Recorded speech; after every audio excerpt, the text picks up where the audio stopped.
So hi guys! That's way too much energy for this day. No, it's okay. That's great. So thank you for joining us.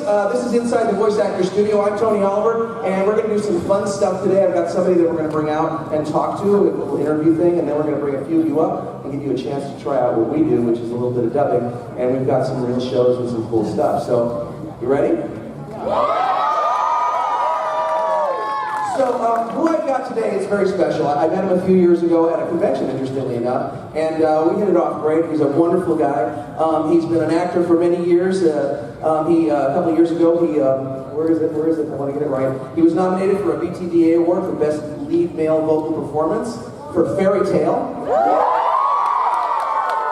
He's been in Fullmetal Alchemist, Black Butler, Kill on Kill, Blue Exorcist, Danganronpa, Sword Art Online. And let's see a little bit about what he's done. You ready for that video?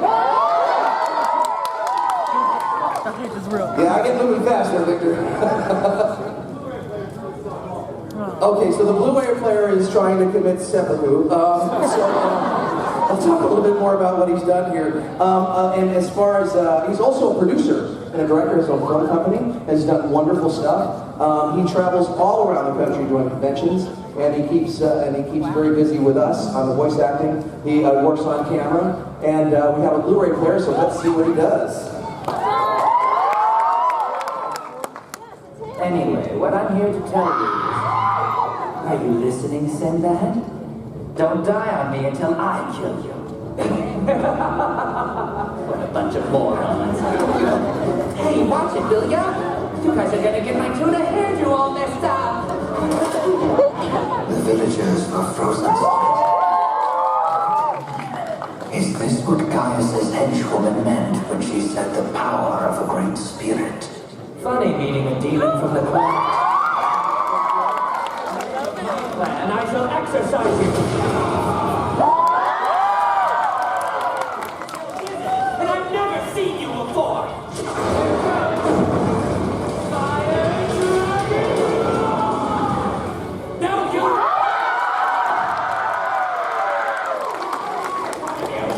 You can't just erase them from your soul. They were the only part of you that you chose. I swapped out the life fibers in your Goku unit. Keep up with you.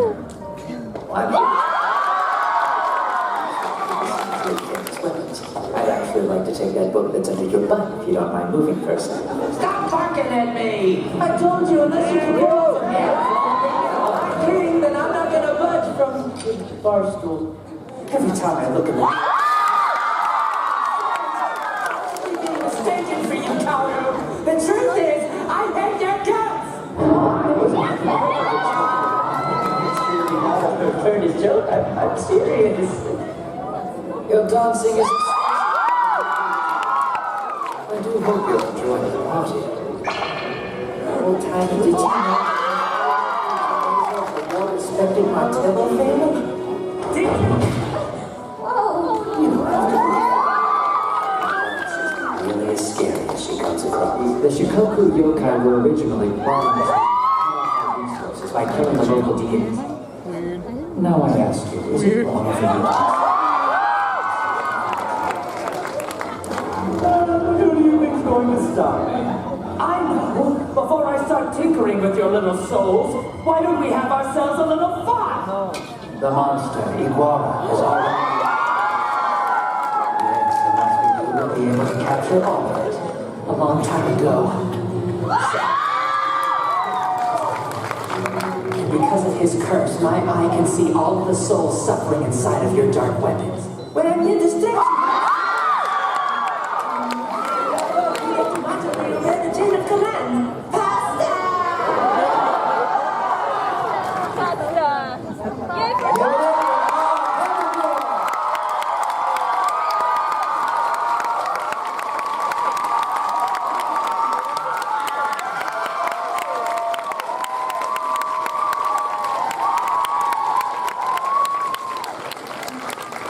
Well, you've done a lot of cool stuff for such a young man. Wow, that was cool. Isn't that cool? See, that before. Yeah, gives you a little perspective. So, let's start with the basics. You're a Texas man. Is that where you were born? Yeah, I was born in Arlington, Texas. Arlington.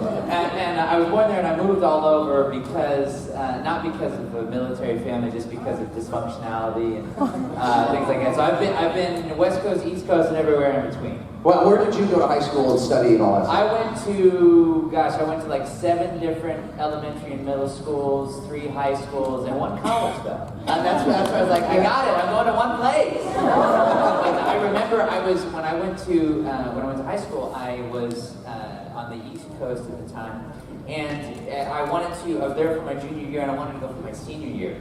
And like I was so mean to my mom because she's like, son, we're going to move back to Texas. And I'm like, no, you can't do this to me. I want to finish out high school in one place. I was so mad at her, and I didn't talk to her for like, in my mind, I think it was like a year, but I think it was really like half the evening.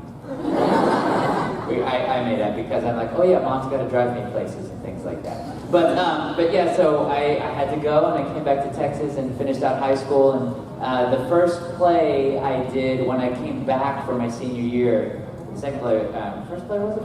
Sound of Music, and so I was kind of and yeah, because a high school student knows what it's like to have 7 kids. So in this part of Texas, but it was heyo. See, you're here. You can do those jokes. But no, it was a lot of fun. I was the kid that had the bowl haircut, and girls just did nothing. I was the invisible man, and I wasn't singing in my head, oh, I think they like me, oh, I think they like me. I was singing the song of, why can't we be friends? It was rough. But that's what led to me doing, I just turned to acting because I felt comfortable there and met a lot of people there, and actually felt like I felt confident and felt like I was thriving there, and that was my sport. Wow. Well, that's interesting. Because a lot of people, I was actually the same. I turned to it for the same reason. Did you take the theater route first? Is that the way you went? Yeah. When I was 10, I went off and did a play, and what was funny is it's not funny. It's actually it's sad. But the first play I did when I was 10 years old, I was a little singing cowboy, and it was the only play my dad ever saw. The only thing he ever saw me do. And that's okay. He was a real bastard. But I mean, he really was. Like he really was he was like, Carmine Falcone from Gotham City. Like that dude. Except without the nice fashion sense. Yeah. But what about you? Do you remember your first show? Yeah. What was It's a good man, Charlie. You're a good man, Charlie Brown. I understudied Charlie Brown. Very cool. Did you ever have a problem memorizing lines and things like that, or anything like that? Not anymore. But I did. Yeah. Very cool. It's maturity. It happens. It comes with time. Yeah, absolutely. So, what led you out of theater and into the rest of this stuff? I mean, you're a filmmaker, you're a voice actor, you do a bunch of different things. What led you into arts professionally? What was your break? For me, it was, I did theater for years and years and years, and studied in high school and did college, and then it just kind of, the theater department was like right next to the film department, and so I just kind of went over there and we cross-pollinated and grew kale plants together or whatever. I started doing that, and then got into film, and that led into television, which led into me wanting to do my own projects, which then led into producing and editing and things like that, because I had these weird ideas, and like every person that I wanted to do them, I didn't like their concept for it, so I'm like, I'll do it. And so then it led to me doing it, and then I was like, I kind of like this stuff, and that led to me having my own theater company and all that stuff. But I don't know how to do anything else outside of the industry because you just love it so much. Is that maybe you guys have this too, where like you work on something and you do it like for 14 hours a day, and you love it so much and you're tired, but the next day you're like, I'm ready again. You know what I'm talking about? Like, it's like when you play Arkham Knight, you're like, I just played it for 6 hours, I'm ready again. You know what I mean?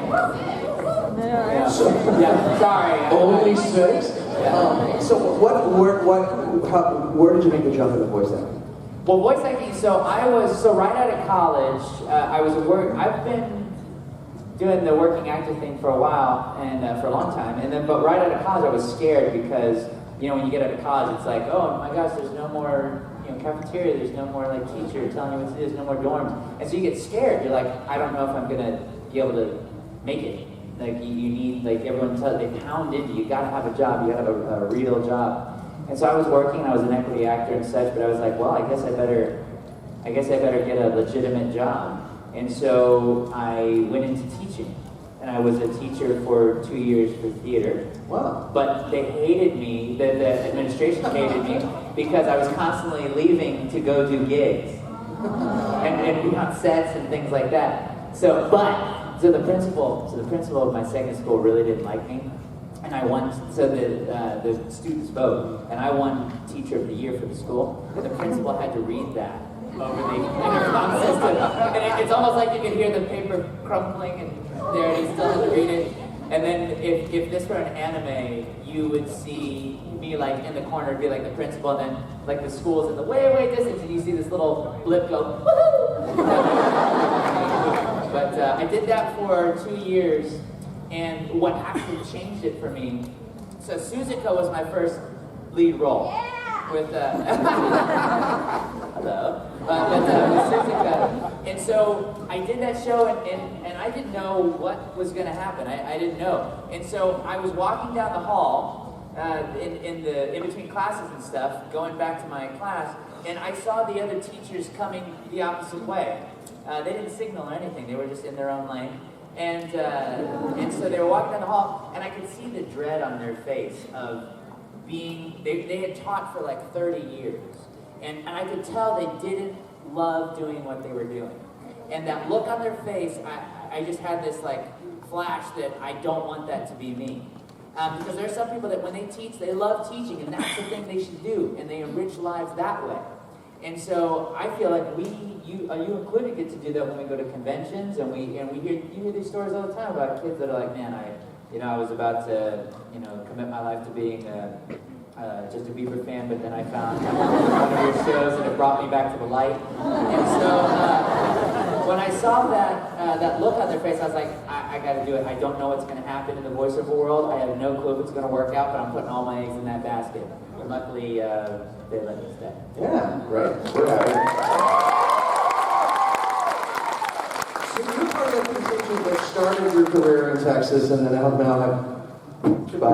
have migrated to Los Angeles. I know you work in both places. So how did that come about, and has it been what you thought it was going to be? Actually, it wasn't. So what happened was I was in Texas with Funimation, and actually this is kind of a fun statistic. So I worked in Funimation a lot. It just kind of, and I don't know, it was the timing, I don't know what it was, but I started directing and writing for Funimation and things like that. And then just voice acting for Funimation, there were times when I would do, how many people have seen Sergeant Frog? We would do Sergeant Frog for 12 hours a day recording that show. But they chart, oh my God, wow. Yes. They would chart voice actors' booth hours. All the actors, they would put it on a big graph to see, because they wanted to see who are we using a lot, who are we, what are their stats. And for 5 years in a row, the top, not out of male and female, I was their top booth person for 5 years running. And so then I was like, I looked at that and I thought about that and I go, okay, I think it's time to go to LA. And so it was a very hard decision for me because I have family and such in Texas, but I felt like I hit my own ceiling. Not the ultimate ceiling, because there's a lot of stuff going on in Texas, but for me, my ceiling. And so I plotted it out a year in advance, and I think you were one of the first people I talked with about, I'm like, hey, I'm thinking about, and I made the move, and this is my 4th year, and it was not at all what I expected, because I expected to be, working in some Olive Garden, and occasionally, like, that's the thing, when you're an actor in LA, they're like, oh, you're an actor? What restaurant do you work at? Like, that's the response. And nothing against people that do that, but it's like, it's such a stereotypical thing, and I've actually not worked in a restaurant, just to, thankfully, against that stereotype. But the day I moved to LA, 4 days later, I signed with William Morris as my voiceover agent, and it's been non-stop work ever since, and I did not expect that. And it's not just me that contributes to that, it's people like yourself that make these little micro decisions. Like, no one does anything, accomplishes anything on their own. That's what's so funny about winning awards and like Oscars and things like that, is that they have a category for Best Actor, but they're a small part that brought that whole thing together. It's the cinematographer, it's the lighting, it's the costumer, it's the makeup guy, the producer, it's the editor, it's everything. So it's by no means has any of this been accomplished on my own. It's been, Tony included, a lot of his decisions that have helped me, and a lot of great people that have helped bring me to this place. And so I feel so fortunate for that. But yeah, it's been great. Wow, yeah, it's cool. Yeah, it's great. Yeah.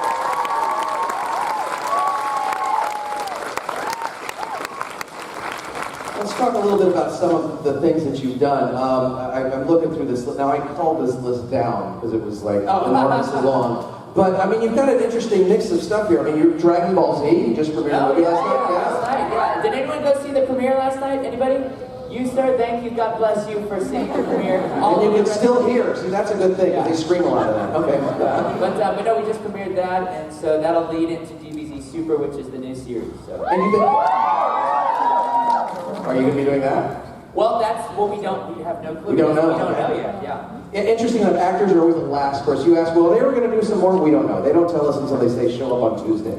So, yeah, it's like I'm the last person to know when Lucky Charms is adding a new marshmallow. It's like I'm going down there, I'm like, holy shit, they added a new marshmallow.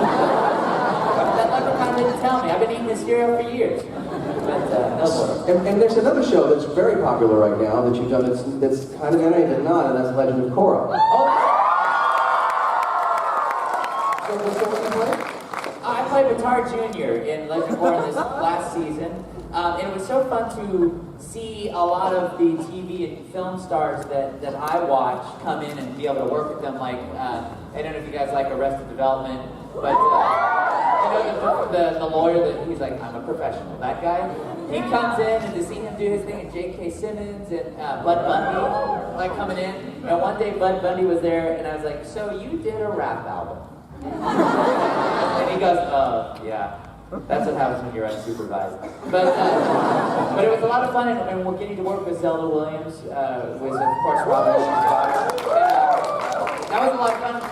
The silly thing was I didn't know that her dad was Robin, and because all I knew her as was Zelda. I didn't know her last name, and so the whole time I'm like, Zelda, is your parents like Link and things like that? And like, yeah, my dad does. And I go, oh, okay.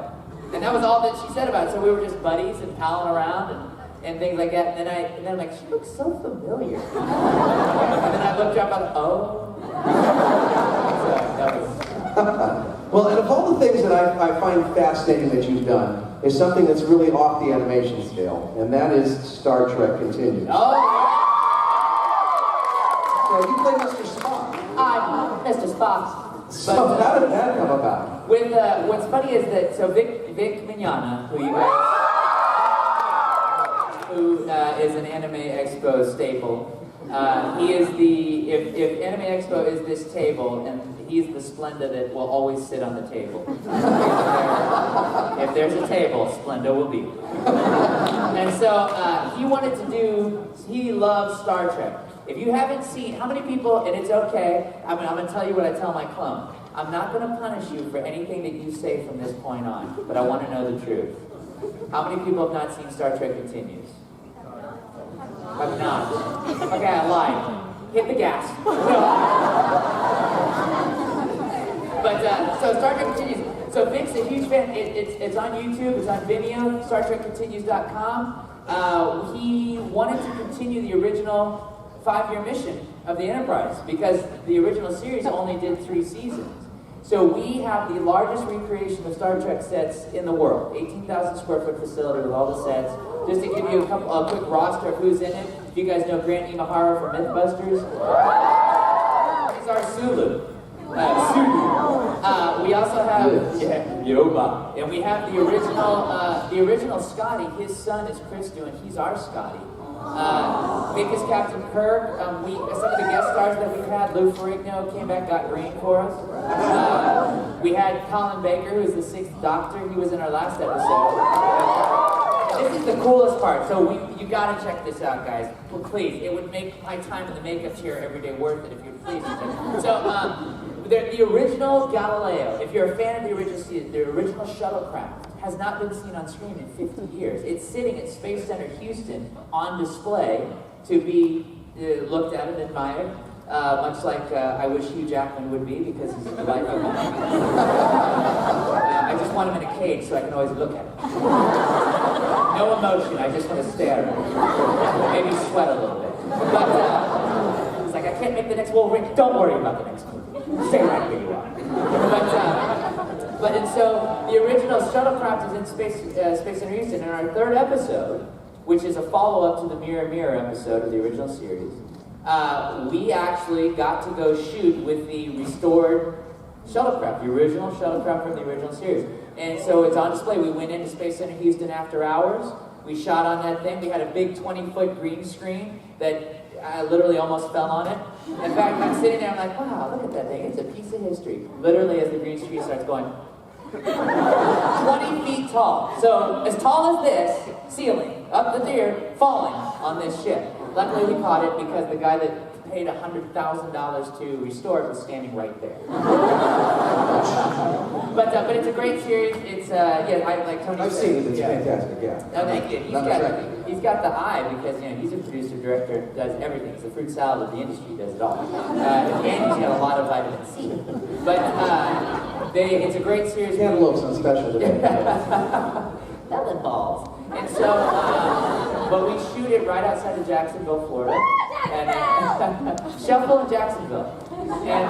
And so we have a good time. We're actually gearing up for our 6th episode, and I don't know how much I can say, but the guys, Pixar, you guys know that little mom and pop company, they're fans of Star Trek Continues, and they have a very large hand in our next episode.